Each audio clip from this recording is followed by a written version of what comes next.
सूरदास पद संख्या 10। निर्गुण कौन देश को वासी, मधुकर कहि समुझाए सौह दो, बूझत साँच न हासी। कौ है जनक कौन है माता, कौन नारी को दासी। कैसो बरन वेश है कैसो किहि रस में अभिलाषी। अब पावै गो पुन कियो आपनो, जोरे करे गो गासी। सुनत मौन होय रहो बावरो, सूर सबय मत नासी। संदर्भ प्रस्तुत पद्यांश हमारी पाठ्य पुस्तक हिंदी के काव्य खंड में संकलित पद शीर्षक से अवतरित है। इसके रचयिता अपनी अंधी आँखों से भगवान कृष्ण की बाल लीलाओं का अति सूक्ष्म वर्णन करने वाले प्रातः स्मरणीय सूर सागर नामक महाकाव्य के रचयिता महात्मा सूरदास जी हैं। प्रसंग: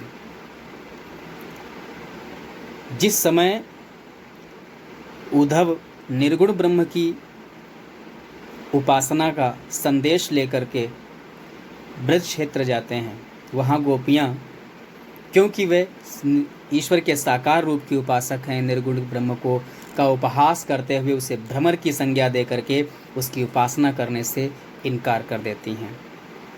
व्याख्या: निर्गुण कौन देश को वासी। गोपियाँ उपहास के माध्यम से उद्धव की बात का मजाक बनाते हुए, उसे गंभीरता से न लेते हुए उद्धव से पूछती हैं कि हे उद्धव, इतना बता दो कि तुम जिस निर्गुण ब्रह्म की बात कर रहे हो। उद्धव को भ्रमर की संज्ञा देती हैं गोपियाँ। देखिएगा व्याख्या: उद्धव को भ्रमर की संज्ञा देते हुए गोपियाँ कहती हैं कि हे भ्रमर, इतना बता दो मुझे कि जिस निर्गुण की बात तुम कर रहे हो वह किस देश में रहने वाला है, किस देश का निवासी है, कहाँ पाया जाता है। मधुकर कहि समझाई सौह दो। हे भंवरे उद्धव, शपथ पूर्वक मैं तुमसे पूछ रही हूँ, सच सच बताना।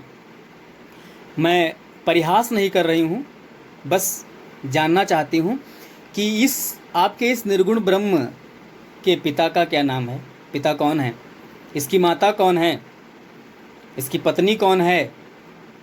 कौ है जनक, पिता कौन है माता, माता कौन है, कौन नारी, नारी माने पत्नी, इसकी पत्नी कौन है, को दासी, और इसकी परिचारिका अर्थात सेविका कौन है। क्या इसके विषय में आप हमें जानकारी दे सकते हैं। कैसो बरन, इसका रंग कैसा है, रूप है, वेश है कैसो, इसकी वेशभूषा कैसी है, दिखने में कैसा लगता है। की रसमय अभिलाषी, और इसे किस तरह की वस्तुएं पसंद हैं, किस रस में इसकी अधिक इच्छा है, रुचि है, किन वस्तुओं को अधिक पसंद करता है। पावै गो पुनि कहो कियो आपनो, जोर करे गो गांसी। गांसी मतलब छल कपट, कपट। यदि तुम मुझसे छल कपट करोगे तो यह जान लो कि उसका फल स्वयं भोगोगे। पावै गो पुनि कियो आपने, पुनि माने फिर, आपनो कियो अपना किया ही, पावै गो भोगोगे, जो कर रहे हो। यदि मेरे साथ छल कपट करोगे, जो रे करेगो गांसी, रे माने हे उद्धव, यदि मेरे साथ किसी प्रकार का छल कपट करोगे तो तुम उसका फल स्वयं भोगोगे, अपना किया भोगोगे ही। सुनत मौन होए रहो बावरो। सूरदास जी कहते हैं कि जिस समय गोपियों के इस प्रकार के हास परिहास से युक्त तर्क को उद्धव सुनते हैं तो वे किंकर्तव्य विमूढ़ होकर के सोचने लग जाते हैं, उनके पास कोई जवाब नहीं रह जाता है, वे निरुत्तर हो जाते हैं। सूर सबय मत नासी। सूरदास जी कहते हैं कि उस समय उद्धव का सारा विवेक नष्ट हो चुका था, उन्हें कुछ नहीं सूझ रहा था कि वे गोपियों के सवाल का उत्तर क्या दें। काव्यगत सौंदर्य।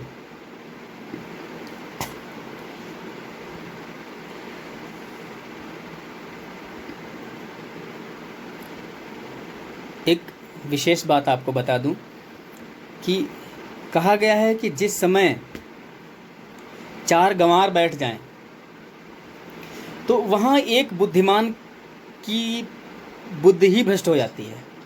ऐसे ऐसे सवाल पूछ लेते हैं वो लोग।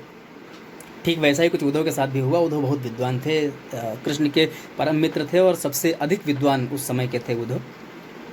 उद्धव से इस तरीके के सवाल पूछ करके उद्धव को निरुत्तर कर देती हैं गोपियाँ, क्योंकि ऐसे सवाल थे जिनका उनके पास कोई उत्तर नहीं था, क्योंकि निर्गुण ब्रह्म के विषय में आज तक कोई किसी प्रकार की जानकारी ही प्राप्त नहीं कर पाया है। सूरदास ने स्वयं शुरू में ही कह दिया है कि अविगतिगत कछ कहत ना आवे, जो गूंगे मीठे पल को रस अंतर्गत ही भावे। तो इसमें एक बिंदु लिख लीजिएगा कि प्रस्तुत पद में इस बात की पुष्टि की गई है कि दो अज्ञानियों के मध्य एक विद्वान किस प्रकार से विवेकहीन हो जाता है। ऐसे लिख सकते हैं एक बिंदु। भाषा ब्रज, शैली गीतात्मक, रस वियोग श्रृंगार, गुण माधुर्य, अलंकार मानवीकरण भी है। निर्गुण ब्रह्म को मनुष्य के रूप में चित्रित किया गया है और